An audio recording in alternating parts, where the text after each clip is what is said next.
what was it like for you on a daily basis when you were held?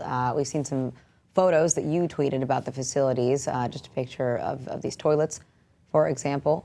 But you also said that you were tortured while you were held there. Tell us what happened to you. Well, actually, I was held for about 309 days, almost 44 weeks. And I went across 4 prisons.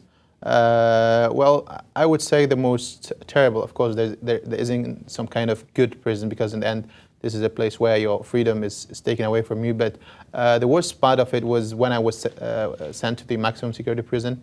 That was for the last 37 days of my detention.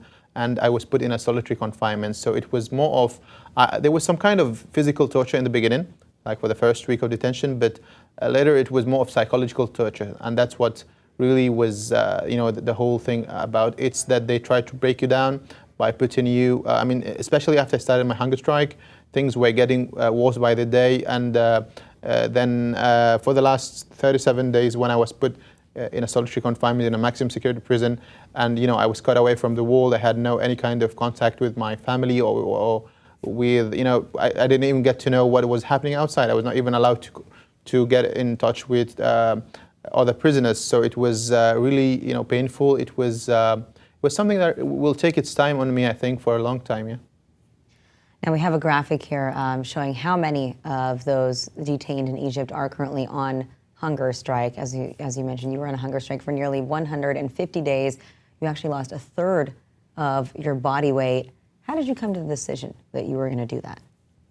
Well, after 5 months in prison, I was, coming to kind of an understanding that this system, which is supposed to be a justice system in Egypt, doesn't really work at all. And I decided that, well, I had to do something. I had to let the world know that something is happening, and I wanted to get my freedom back, because I didn't find any hope in either filing an appeal or talking to the prosecution, because it was mainly just like a farce, something where you go to the court and nothing happens. They just keep renewing your detention. So I started this hunger strike, and for the 5 months it was like a lifetime experience, because in the beginning there were those threats from the prison management of putting me away, and then at the end of April, they thought that, well, if we put him behind bars, away in a maximum security prison, that this will make me break down. And they even sent officials from the government, from the police, to kind of talk to me into, they thought all I wanted was just to kind of improve my conditions, get a better room or whatever.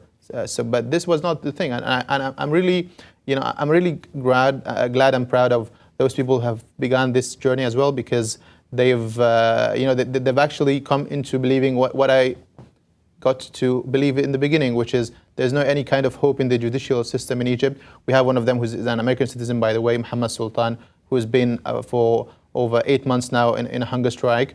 And today he has one of his trial sessions, and he wasn't even able to go inside the court room because of his health conditions. And the American consul in Egypt was not even allowed inside court. And we have, it's not just about young people, it's about everybody, about liberals, Islamists, even leftists.